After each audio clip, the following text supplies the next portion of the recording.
우리 하나님 말씀 보겠습니다. 창세기 49장 22절부터 28절까지의 말씀입니다. 창세기 49장 22절부터 28절까지의 말씀.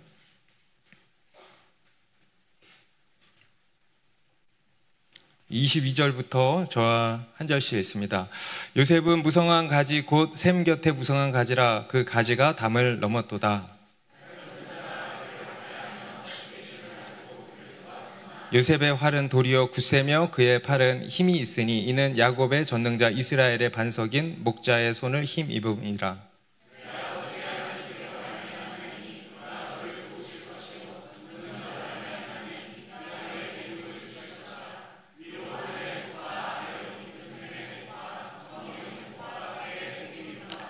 내 아버지의 축복이 내 선조의 축복보다 나아서 영원한 산이 한없음 같이 이 축복이 요셉의 머리로 돌아오며 그 형제 중 뛰어난 자의 정수리로 돌아오리로다.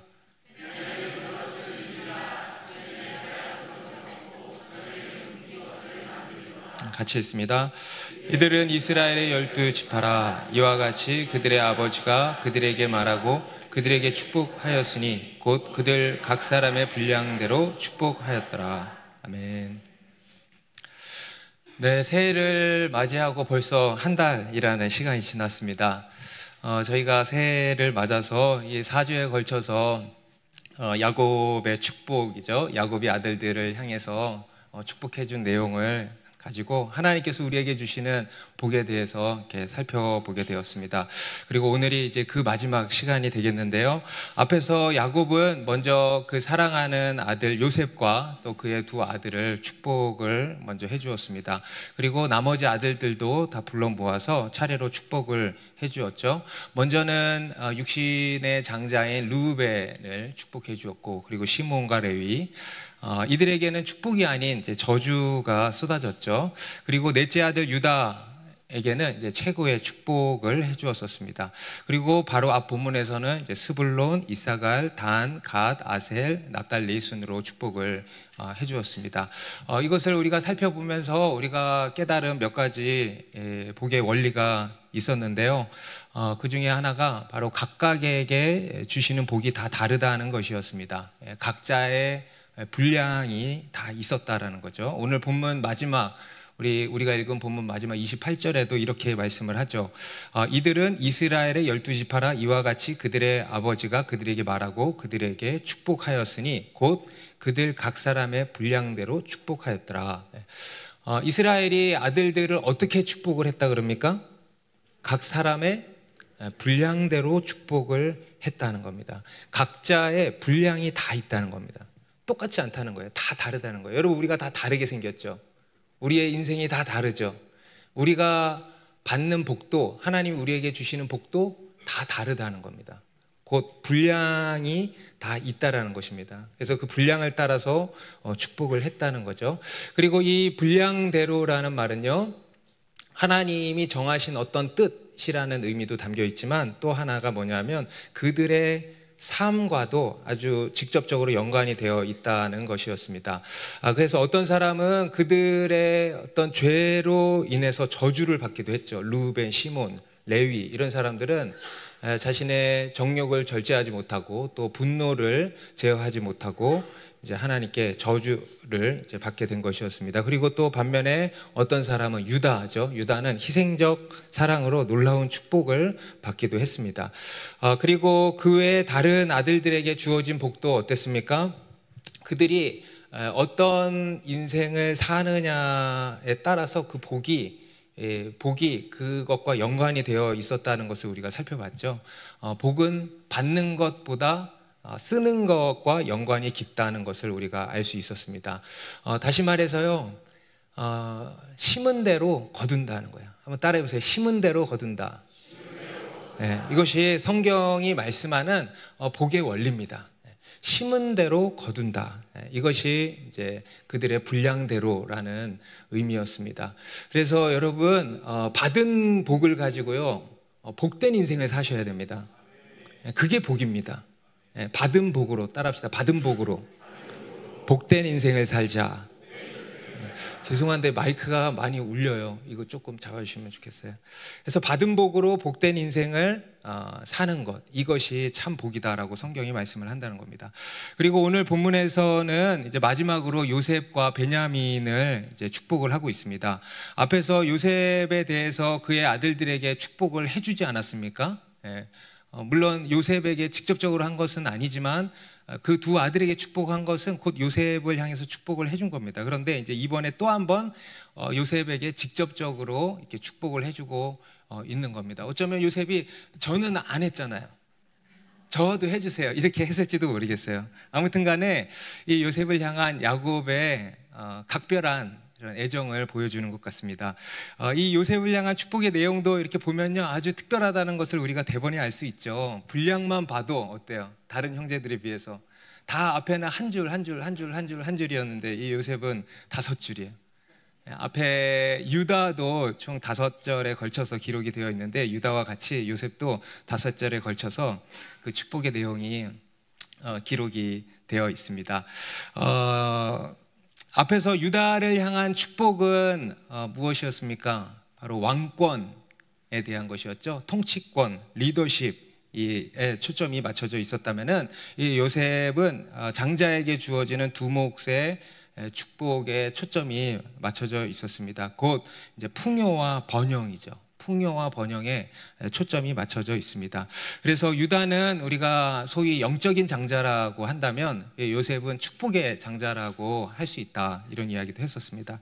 오늘 본문 22절 말씀부터 보면요, 작년에 우리 교회에 하나님 주신 말씀이었죠. 우리 22절 말씀 같이 읽습니다. 시작. 요셉은 무성한 가지 곧 샘 곁에 무성한 가지라. 그 가지가 담을 넘었도다. 할렐루야. 예, 앞에서 이스라엘은 그의 아들들에 대해서 이렇게 축복을 할 때요, 주로 동물을 가지고 비유를 들었어요. 그죠? 그래서 유다는 사자라 그랬고요. 또 이사갈은 나귀. 여러분 이사갈 같은 나귀가 되면 돼요, 안 돼요? 다 잘 기억을 하시네요. 또 다는 뱀, 독사, 좋은 뱀이 돼야 된다 그랬죠. 그리고 납달리가 암사슴의 비유가 되었었습니다. 그런데 이 요셉은요, 동물이 아니고 무엇에 지금 비유가 되고 있냐면 식물에 비유가 되고 있는 거예요. 특히 나무로 비유를 하고 있는 것입니다. 요셉은 무성한 가지, 곧 샘 곁에 무성한 가지라는 겁니다. 그리고 그 가지가 담을 넘었다고 말씀을 하는 겁니다. 여러분, 이것 또한 무엇을 의미합니까? 무성한 가지, 뭡니까? 풍성함이죠. 풍요로움, 번영, 번성을 의미하는 것입니다. 그러니까 그 가지가 담을 넘어서 뻗어나갈 정도로 번성하게 될 것이다. 할렐루야. 그런데 이것은 이제 어떤 축복의 선언이죠. 그런데요, 축복 선언만 담겨 있는 것이 아니고 이 안에는 매우 중요한 한 가지 이 복의 원리 또는 교훈도 이렇게 담겨 있다고 할 수 있겠습니다.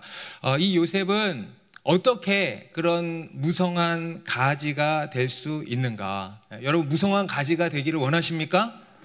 그러면 어떻게 그럴 수 있는가? 이러한 비결이 여기에 담겨 있다는 것입니다. 먼저는요, 오늘 하나님께서는 이 요셉을 두고 그 말 그대로 가지라고 하신다는 겁니다. 요셉을 두고 무성한 가지, 요셉은 가지라는 겁니다. 우리 성경에 보면 우리의 인생을 두고 나무의 비유를 들어서 말씀하는 곳이 여러 장면 나오죠. 그 중에 가장 대표적인 말씀을 꼽으라고 한다면 당연 시편 몇 편? 1편. 시편 1편에 나오죠. 우리 시편 1편 3절의 말씀 같이 읽습니다. 시작. 그는 시냇가에 심은 나무가 철을 따라 열매를 맺으며 그 잎사귀가 마르지 아니함 같으니 그가 하는 모든 일이 다 형통하리로다. 시편 1편은 복 있는 사람에 대해서 말씀을 하고 있습니다. 그런데 그 복 있는 사람은 어떤 사람이냐? 바로 시냇가에 심은 나무와 같다 하는 거예요. 시냇가에 심은 나무 본 적 있으세요? 옛날에 제가 저쪽에 청계산에 백숙집에 백숙을 먹으러 갔는데 거기가 그 천이 옆에 흐르는 그런 백숙집이었는데 거기 보면요, 시냇가에 심겨진 나무가 하나 있어요. 진짜 잘 자라겠죠. 그죠? 시냇가에 딱 심겨진 나무. 철을 따라서 열매를 맺고 그 잎사귀가 마르지 않고 않는 것 같이 그가 하는 모든 일이 형통하리로다. 여러분, 실제로 요셉의 인생을 두고 하는 말씀 같지 않습니까? 실제로 요셉의 인생이 그랬죠. 우리가 앞에서도 살펴봤지만 이 요셉은 형통의 대명사라 그랬어요. 그죠? 그는 비록 애굽의 노예로 팔려갔지만 거기서도 형통했습니다. 그리고 심지어 그는 감옥에 억울하게 갇히게 되었지만 거기서도 형통했습니다. 그러니까 어딜 가든 형통했어요. 아멘? 환경을 초월한 형통. 그래서 이 요셉은 형통의 대명사다라는 별명이 붙었죠. 그의 인생은 범사에 형통했다라는 것입니다. 그러니까 그러한 이 요셉의 인생을 두고 마치 샘 곁에 무성한 가지와 같다라고 이야기를 하는 것입니다. 우리 요한복음 15장 5절에도요, 예수님께서 이런 비유를 두셨는데요. 같이 읽겠습니다. 시작. 나는 포도나무요 너희는 가지라. 그가 내 안에 내가 그 안에 거하면 사람이 열매를 많이 맺나니 나를 떠나서는 너희가 아무것도 할 수 없음이라. 예수님께서 그러시죠. 나는 포도나무요 너희는 뭐래요? 가지라는 거예요. 여러분, 우리가 뭐라는 거예요? 우리가 가지라는 거예요. 여러분, 가지가 할 수 있는 일이 있다면, 가지가 해야 할 일이 있다면 뭘까요? 뭘까요? 땅에 심겨지는 것입니까? 저희 교회에 강한들바다라는 친구가 있어요. 9살인가? 그 친구가 보통 애들은요, 벌레를 좋아합니다. 에그 박사를 좋아합니다. 그런데 그 친구는요, 식물을 좋아하는 것 같아요. 그래서 지금은 이제 추워서 못 나가지만 날씨가 좋을 때는요, 늘 밖에 우리 2층 필로티에 나가서요, 바다가 늘 뭐 하냐면 가지를 땅에 막 심어요. 그런데 어느 날 저한테 막 오더니요, 목사님, 제가 이거를 전에 심었는데 싹이 안 나요. 기다려도 싹이 안 나요. 그래서 제가, 바다야, 그건 싹이 안 나. 가지는 땅에 심겨져서 싹이 나는 게 아니고 나무에 붙어 있어야 돼 라고 가르쳐줬어요. 여러분, 그게 가지의 본질이에요. 가지가 스스로 살아보겠다고 뿌리를 내서 땅에 심겨져서 열심히 진액을 빨아먹고 한다고 가지가 삽니까? 아니에요. 가지는 어떻게 해야 됩니까? 원나무에 붙어 있어야 돼요. 그것 외에는 없어요. 붙으면 살고 붙지 않으면 죽는 거예요. 예수님이 뭐라고 그러셨냐? 버려져서 땔감만 될 뿐이라 그랬어요. 버려져서 땔감만 될 뿐이라고 말씀을 하셨습니다. 그런데요, 우리 그리스도인이 그런 가지라는 거예요. 가지. 예수님이 포도나무가 되시고 우리는 가지라는 거예요. 따라해보세요. 나는 나무가 아니고 가지다. 여러분, 그래서 우리가 해야 할 일은, 유일한 일은 무엇입니까? 참 포도나무 되시는 예수님께 딱 붙어 있으면 되는 거예요. 이게 우리 인간이 할 일입니다. 예수님께 딱 붙어 있으면 사는 거예요. 곧 그분 안에 거해야 되는 겁니다. 그러면 여러분, 예수님께 붙어 있는다는 거, 예수님 안에 거한다는 것은 또 무슨 말일까요? 너무 막연하고 너무 추상적이게만 느껴질 수 있는데요, 여러분, 그래서 하나님이 우리에게 주신 3가지가 있어요. 하나님 안에 딱 거하기 위해서 주신 아주 구체적이고 실제적인 방편 3가지. 첫 번째, 바로 말씀이에요. 여러분, 하나님께 붙어 있는다는 것은 뭘까요? 하나님의 말씀에 붙어 있는 거예요. 아멘입니까? 여러분, 하나님께서는요, 눈에 보이지 않으시지만 눈에 보이는 말씀을 우리에게 주셨습니다. 그래서 그 말씀을 통해서 하나님께 나오라고 하시는 거예요. 그 말씀에 붙어 있음으로써 하나님께 붙어 있도록 하신다라는 것입니다. 우리 시편 1편 3절에서도 복 있는 사람은 시냇가에 심은 나무와 같다 그랬잖아요. 그 사람이 실제로 어떤 사람이냐면 바로 앞에 2절에는 이렇게 나오죠. 오직 여호와의 율법을 즐거워하여 그의 율법을 주야로 묵상하는 사람이다. 복 있는 사람은 시냇가에 심은 나무와 같은데, 그가 어떤 사람이냐? 바로 하나님의 율법, 곧 하나님의 말씀이에요. 하나님의 말씀을 즐거워하여 주야로 묵상하는 사람이라는 겁니다. 하나님의 말씀에 깊이 뿌리를 내린 인생, 하나님의 말씀에 지금 너무 조용하네. 에? 하나님의 말씀에 착 달라붙어 있는 인생. 뭔가 싸하네. 목소리만 아멘 하지 말고 하나님의 말씀에 착 달라붙어 있는 인생, 하나님의 말씀을 가까이 하는 인생, 하나님의 말씀을 즐거워하는 인생, 유튜브를 즐거워하는 인생이 아니라 하나님의 말씀을 즐거워하고 사모하고 그래서 주야로 묵상하는 인생. 그것이요 하나님께 딱 달라붙어 있는 복 있는 사람이다라는 것입니다. 우리 요한복음 아까 읽었던 15장 5절 말씀 바로 위에 7절에 이렇게 또 나옵니다. 바로 다음 절에 너희가 내 안에 거하고 내 말이 너희 안에 거하면 무엇이든지 원하는 대로 구하라 그리하면 이루리라. 예수님께 딱 붙어있는 인생, 예수님 안에 거하는 것이 뭐냐? 바로 이거라는 거예요. 너희가 내 안에 거하고 내 말이 너희 안에 거하면.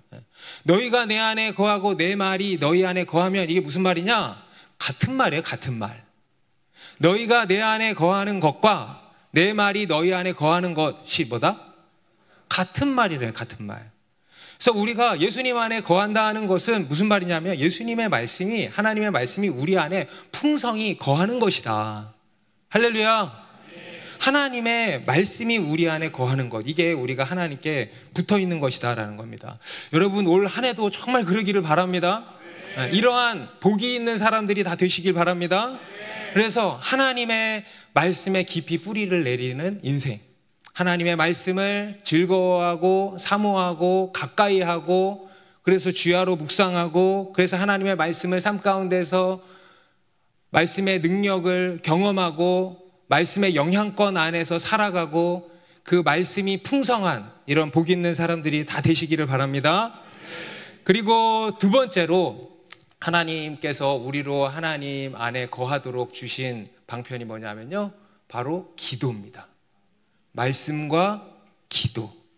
우리가 주님 안에 거한다, 주님께 딱 붙어 있는다, 이게 뭐겠어요? 한마디로 기도예요. 기도. 이것의 아주 구체적인 실천, 바로 기도입니다. 그래서 여러분 사도 바울도요 데살로니가 5장에서 쉬지 말고 기도하라 그런 거예요. 쉬지 말고 기도해라. 늘 주님 안에 거해라 이거예요. 그래서 예수님께서도요 성전된 우리들이 기도하는 집이라고 하신 거예요. 너희는 기도하는 집이다. 늘 기도하라는 거예요. 그래서 주님 안에 늘 거하라 하는 것입니다. 우리 손양원 목사님도 이런 말씀 하셨다 그러죠. 너희는 기도 공장이 되어라. 기도 공장이 되어라. 기도하는 일보다 더 큰 일이 세상에 어디 있느냐? 죄 중에 가장 큰 죄는 기도 안 하는 죄이다. 기도는 천국의 것을 빼앗아 땅에 쓰는 것이며 날마다 먹고 마시는 양식이니 항상 기도하여라. 아멘입니까? 또 싸해지네. 네. 항상 기도해요. 괜찮아요. 오늘부터 다시 기도의 불을 받고 기도하면 되는 것입니다. 네. 우리가 내일부터 다시 뭐 한다 그랬어요? 10시 온라인 기도한대요. 왜 목사님 자꾸 또 그렇게 자꾸 기도를 시키나? 살려고 하는 거예요. 살려고. 예수님께 붙어 있으려고. 붙어 있으면 살고 붙어 있지 않으면 죽기 때문에 우리가 그렇게라도 뜻을 정해서 기도를 하는 겁니다. 그래서 여러분 오늘부터 다시 기도의 불을 지펴 나가십시다. 그리고 세 번째로 우리가 하나님께 붙어 있는 또 한 가지 구체적인 실천 뭐냐? 바로 교회. 따라보세요. 말씀과 기도와 교회. 여러분 이것이 하나님께서 우리에게 주신 세 가지 은혜의 방편입니다. 여러분 우리가 눈에 보이지 않는 하나님께 어떻게 붙어 있어요? 바로 눈에 보이는 교회에 붙으면 되는 거예요. 우리가 예수님 안에 거한다는 게 도대체 무슨 말이에요?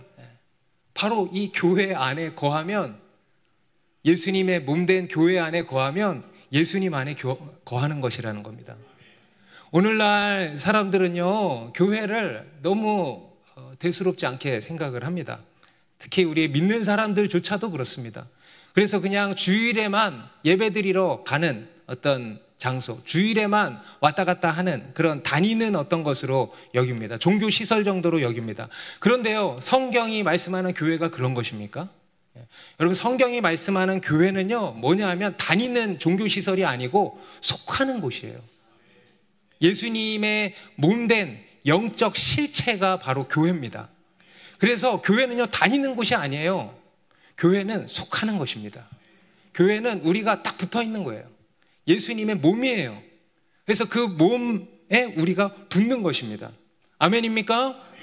그로써 우리가 주님 안에 거하게 된다는 것입니다.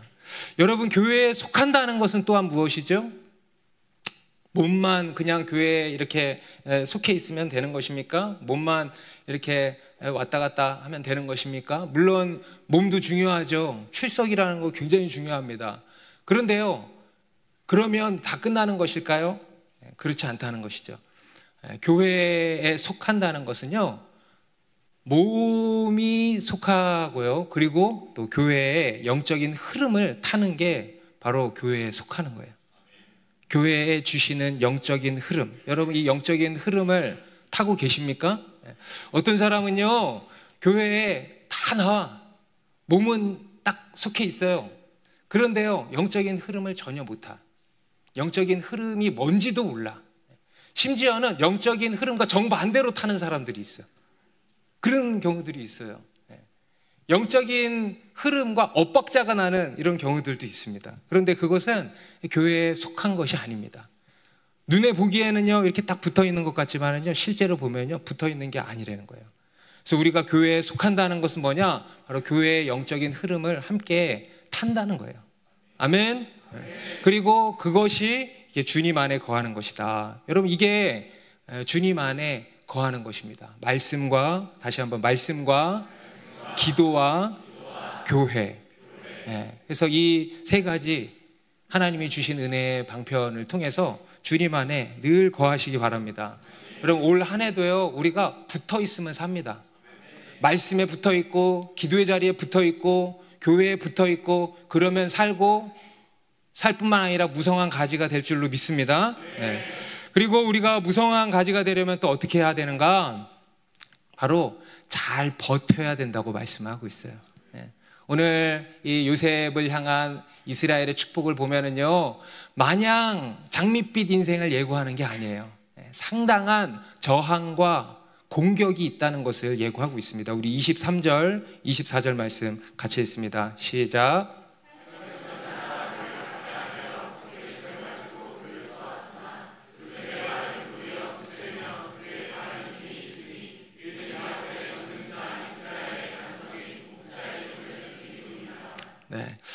이스라엘은 요셉이 무성한 가지 곧 샘 곁에 무성한 가지라고 했습니다. 아주 형통함을 이야기하고 있죠. 그런데요, 이 형통은요, 우리가 흔히 바라는 이런 핑크빛 인생을 의미하는 게 아닙니다. 아무 문제 없는, 아무런 장애물 없는 이런 꽃길만 펼쳐지는 것을 이야기하는 것이 아니었다라는 겁니다. 하나님의 이 축복을 받은 인생에도요, 상당한 고난이 찾아올 것을 예고하고 있는 것입니다. 여기 보면 활 쏘는 자가, 활 쏘는 자가 그를 학대하며 적개심을 품고 그를 향해 화살을 쏘아댈 것이다 라고 예고를 하죠. 하나님의 복과 은혜를 받은 자를 향한 원수의 시기와 질투가 있다는 거예요. 그리고 그로 인한 원수의 끝없는 공격과 방해가 있을 것이다 라는 것입니다. 여러분, 실제로 요셉의 인생도 그러지 않았습니까? 여기서 활 쏘는 자는요, 첫 번째로 누구를 의미할까요? 바로 요셉의 형들을 의미하는 것일 겁니다. 요셉을 죽이려고 했던, 꿈꾸는 자 요셉을 죽이려고 했던, 그래서 요셉을 애굽으로 노예로 팔아 넘겼던 그 형들을 의미하는 것일 거고, 이제 더 나아가서 요셉 지파가, 장차 요셉 지파가 겪게 될 여러 원수의 공격, 이런 적대 세력을 이제 의미하는 것일 것입니다.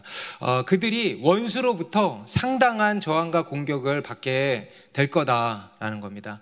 그런데 여러분, 이것은 요셉만이 아니죠. 사실 성경에 보면요, 하나님의 백성들을 향해서 끊임없는 원수의 저항과 공격이 있었다라는 것을 우리가 보지 않습니까? 우리 이스라엘 역사 가운데 그들을 향한, 그들을 대적하는 이런 원수의 공격이 늘 있어 왔습니다.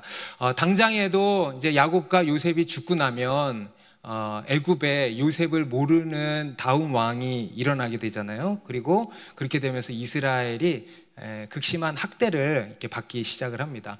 그리고 그로 인해서 출애굽을 하게 되고, 또 출애굽해서 광야에 나가서도 아말렉과 모압과 이런 민족들로부터 공격을 받게 되죠. 특히 이 모압 왕 발락이라는 사람은 어떻게 했습니까? 발람 선지자를 앞세워 가지고 이스라엘은 막 저주를 하고 어떻게든 공격을 하려고 하지만 그게 여의치 않으니까 나중에는 미인계를 써가지고 이스라엘을 큰 공경에 빠뜨리기도 했죠. 아주 전방위적인 공격이 있었던 거예요. 여러분, 이것이요, 우리 하나님의 백성된 우리를 향한 원수의 공격인 것입니다. 그 후에도 미디안, 블레셋, 또 애굽, 또 아수르, 또 바벨론 등등등 수많은 적대 세력들이 있어 왔습니다. 우리 다니엘이라는 사람도요, 바벨론에 가서 바벨론 왕궁에서 하나님이 그를 드높이셔서 정말 형통한 삶을 살았는데요, 그의 인생에도요 이런 적대 세력들이 와글와글 했죠. 그리고 우리 에스더서에도 보면 하만이라는 사람이 유다인을 완전히 말살하려는 이런 음모를 꾸미지 않았습니까? 그리고 느헤미야서에도 보면 성벽을 재건하려는 이스라엘 가운데 이 산발락과 도비야, 이런 사람들이 그들을 끊임없이 공격하고 해방을 했습니다. 예수님께서 이 땅에 오셨을 때도요, 이 원수의 공격은 늘 있어 왔습니다. 우리 초대교회에서도 마찬가지죠. 여러분, 오늘날에도 그럴까요, 안 그럴까요? 오늘날에도요, 복을 받은 우리를 향한 이 원수의 질투와 시기는 여전합니다. 그래서요, 끊임없이 이런저런 형태로 우리를 계속 공격하고 이렇게 화살을 쏘아댄다라는 것입니다. 우리 에베소서 6장 16절에도 이런 말씀을 하죠. 같이 읽습니다. 시작. 모든 것 위에 믿음의 방패를 가지고 이로써 능히 악한 자의 모든 불화살을 소멸하고, 모든 불화살을 소멸하고, 무슨 말이에요? 우리를 향한 불화살이 늘 날라온다 이거예요. 활 쏘는 자가 끊임없이 우리를 향해서 불화살을 쏘아댄다 이거예요. 여러 핍박과 환난으로, 어떤 환경을 통해서, 또는 어떤 유혹을 통해서, 죄의 유혹을 통해서, 그 외의 여러 모양으로 우리를 향해서 계속 이런 불화살을 쏘아댄다라는 것입니다. 여러분, 우리가 하나님이 주시는 복에 대해서 생각할 때요, 이것을 또한 기억해야 됩니다. 우리에게는 단순히 복만 주어지는 것이 아니고 그로 인한 상당한 저항과 공격이 함께 올 수 있다는 거예요.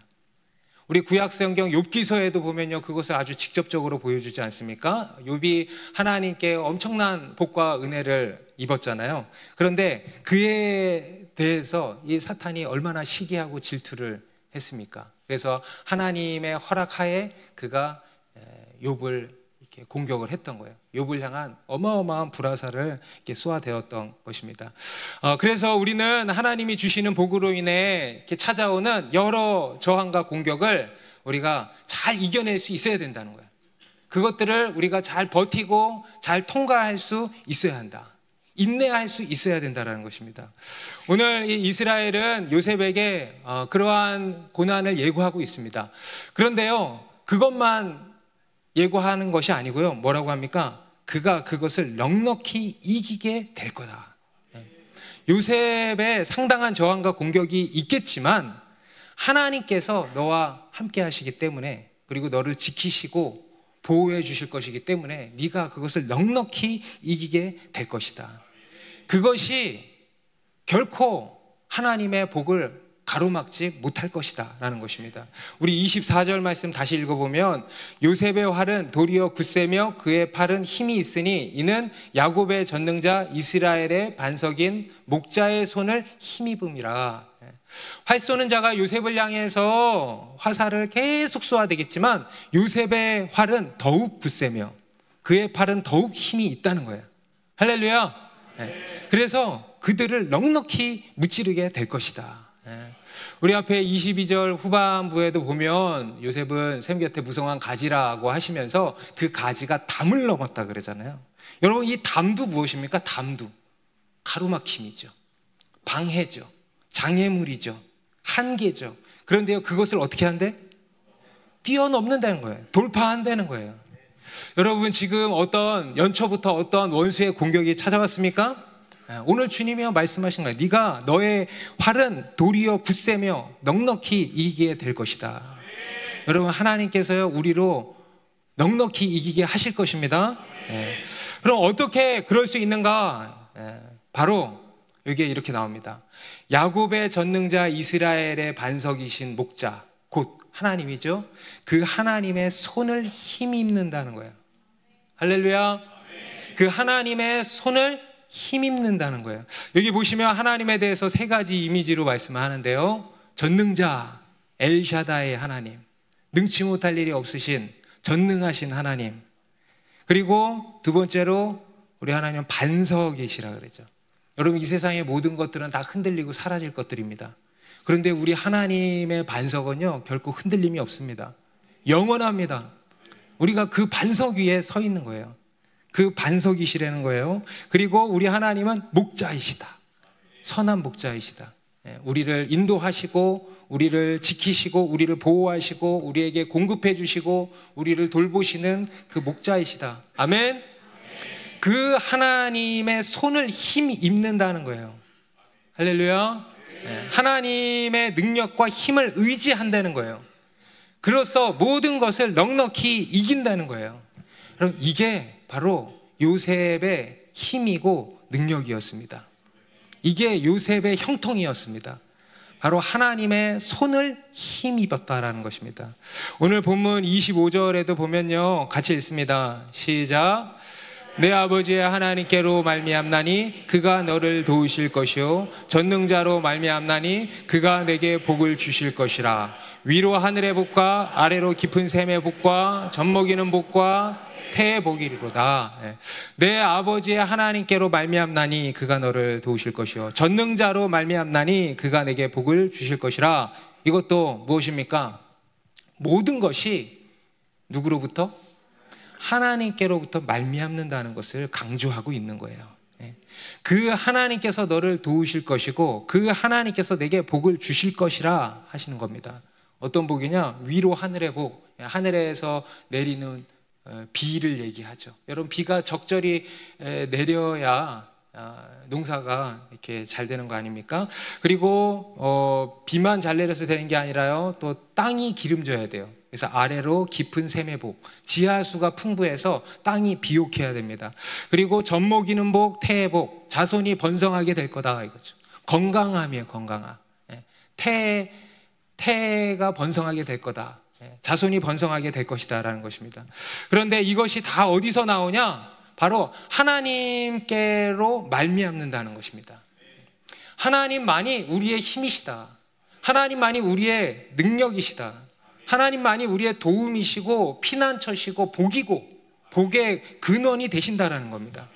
그러니까 그 하나님의 손을 힘입는 거예요. 그 하나님만을 의지하는 것입니다. 곧 하나님만을 사랑하는 거예요. 저는 오늘 이 본문의 말씀이 이 요셉을 향한 야곱의 축복의 핵심이 그거라는 것을 발견했어요. 바로 하나님과의 친밀함을 말씀하고 있습니다. 하나님과의 친밀함의 복. 할렐루야. 하나님과의 친밀함의 복, 최고의 복이죠. 하나님과의 친밀함의 능력, 샘 곁에 무성한 가지, 하나님의 손을 힘입는 자. 무엇입니까? 바로 하나님과의 친밀함이에요. 그것이 요셉의 힘이고 능력이었다라는 것입니다. 여러분, 요셉은요 늘 하나님만을 사랑했어요. 우리 앞에서 요셉의 이야기를 수개월 동안 살펴봤는데요, 직접적으로 표현하지는 않지만 여러분, 요셉의 삶을 보면요 그게 하나님을 사랑하는 삶이었어요. 늘 하나님만을 바라고 의지하고 경외하고, 그래서 죄의 유혹을 이기고요 늘 하나님을 사랑했다는 거예요. 그것이 그의 힘이고 능력이었다는 거예요. 그것이 그의 형통의 비결이었다는 거예요. 그의 인생에 하나님의 선하심과 인자하심이 늘 따랐거든요. 하나님의 페이버가 늘 있었거든요. 그런데요, 그 비결이 뭐냐면 하나님을 사랑했다는 거예요.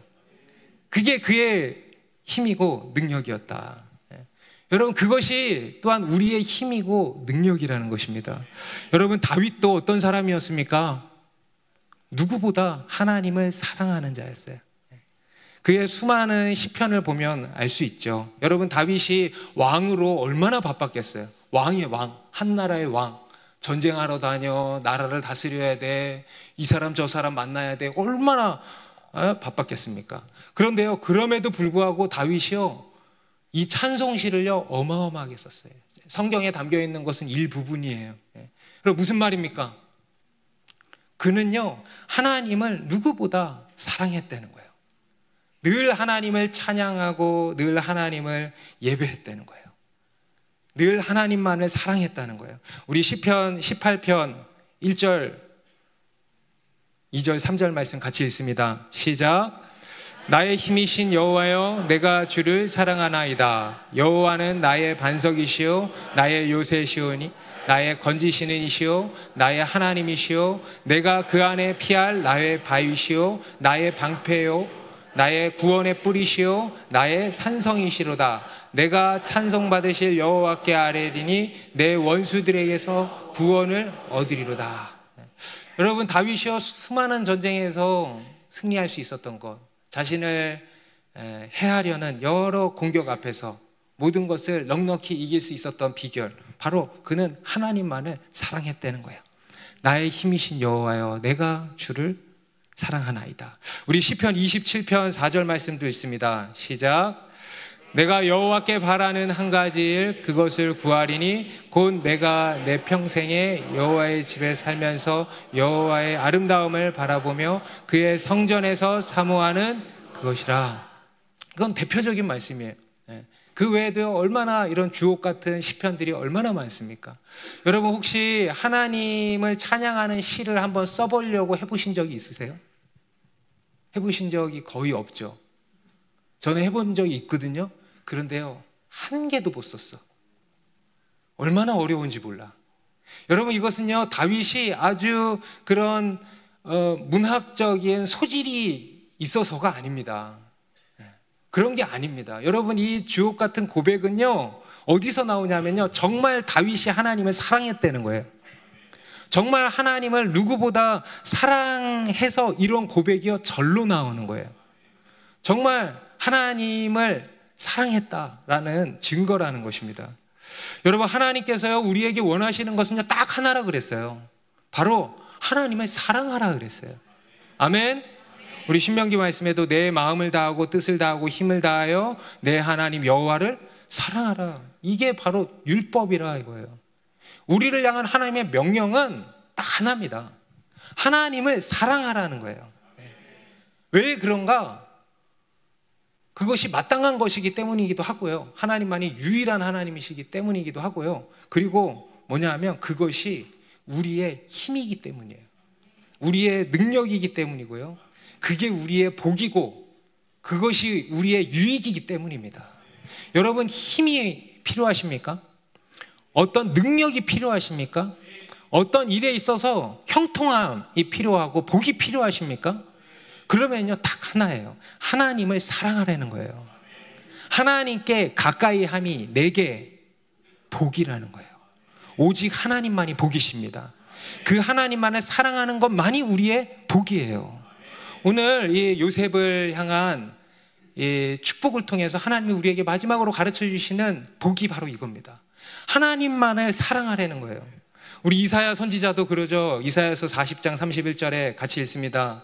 오직 여호와를 앙망하는 자는 새 힘을 얻으리니 독수리가 날개치며 올라감 같을 것이요 다른 박질하여도 곤비하지 아니하겠고 걸어가도 피곤하지 아니하리로다. 여러분, 피곤하신 분, 명절 후유증으로 내일부터 출근 어떻게 하지? 라면서 절망에 빠져 계신 분, 어떤 삶의 어떤 문제로 인하여서 두렵고 큰 낙심에 빠지신 분들 계십니까? 여러분, 하나님을 앙망하라는 거예요. 곧 하나님을 사랑하라는 거예요. 하나님만을 기뻐하라는 거예요. 하나님을 예배하는 거예요. 여러분, 하나님을 예배하는 게 뭡니까? 하나님을 사랑하는 거예요. 하나님을 앙망하는 거예요. 그것이 우리의 힘이 된다는 거예요. 새 힘을 주시리니 독수리 날개치며 올라감 같겠고, 하나님의 페이버의 바람을 타고, 수직 바람을 타고 슉 날아 올라가는 거예요. 다른 박질 하여도 곤비하지 않고 걸어가도 피곤치 않을 거라는 거예요. 여러분, 우리가 피곤한 이유는 하나님을 사랑하지 않기 때문인 줄 믿습니다. 우리가 무료한 이유, 무기력한 이유는요, 하나님을 사랑하지 않기 때문 아닐까요? 하나님을 사랑하십시다. 그것이요 우리의 힘이 되고 능력이 된다는 거예요. 명절 후유증은 떠나갈지어다. 우리를 뒤덮고 있는 모든 두려움과 낙심은 떠나갈지어다. 여호와 하나님만을 사랑할지어다. 우리 사도 바울도 로마서 8장 28절에 롬팔 28 우리 같이 읽습니다. 시작. 우리가 알거니와 하나님을 사랑하는 자 곧 그의 뜻대로 부르심을 입은 자들에게는 모든 것이 합력하여 선을 이루느니라. 너무 놀라운 말씀 아닙니까? 모든 것이 합력하여, 악도 선으로 바꾸시는 거예요. 우리의 실수도, 우리 과거의 어떤 치부도 합력하여서 선을 이루신다는 거예요. 과거에 우리가 겪었던 어떤 고난도, 어떤 결핍도 오히려 하나님이 선으로 바꾸시는 재료가 되게 하신다는 거예요. 얼마나 놀라워요? 그게 우리 그리스도인의 인생이라는 겁니다. 그런데요, 그 앞에 뭐라고 하냐면요, 누구에게? 하나님을 사랑하는 자, 곧 그 뜻대로 부르심을 입은 자. 하나님을 사랑하는 자에게, 하나님을 사랑하는 자에게 모든 것이 합력하여 선을 이룬다는 거예요. 성경은요, 우리에게 거듭 말씀하는 거예요. 오직 하나님만을 사랑하라는 것입니다. 오늘 이스라엘은 요셉에 대해서 마지막으로 이러한 축복을 하고 마칩니다. 26절에 내 아버지, 같이 읽습니다. 시작. 내 아버지의 축복이 내 선조의 축복보다 나아서 영원한 산이 한없음 같이 이 축복이 요셉의 머리로 돌아오며 그 형제 중 뛰어난 자의 정수리로 돌아오리로다. 정말 그야말로 최고의 축복을 해주고 있죠. 야곱의 축복이 그의 아버지 조부의 축복보다 더 나음같이 이 요셉에게 그보다 더 큰 축복이 임하기를 구해주고 있는 것입니다. 그러니까 그야말로 최고의 축복을 구해주고 있는 거예요.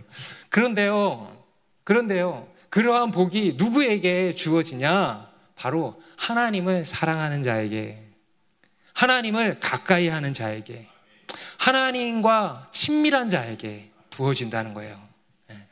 그런 자에게 하나님의 복이 주어진다는 거예요. 여러분, 우리의 인생에 많은 문제들이 있지만 우리의 문제는요, 바로 하나님과의 친밀함에 있습니다. 우리의 문제는요, 하나님과 멀어져 있는 게 문제예요. 다른 게 문제가 아니에요. 여러분, 우리가 하나님과 가까이 있다면요, 다른 것은 문제될 것이 없을 것입니다. 아멘입니까? 여러분, 우리가 아무 문제가 없고요, 이런저런 것들이 형통하고요 한다 할지라도 하나님과 멀어져 있다? 그것은 가장 큰 문제인 것입니다. 여러분, 올 한 해 우리가 이런저런 복들을 구하고 받기를 원하는데요, 여러분, 다 필요 없어요. 우리가 받아야 할 복은 딱 하나입니다.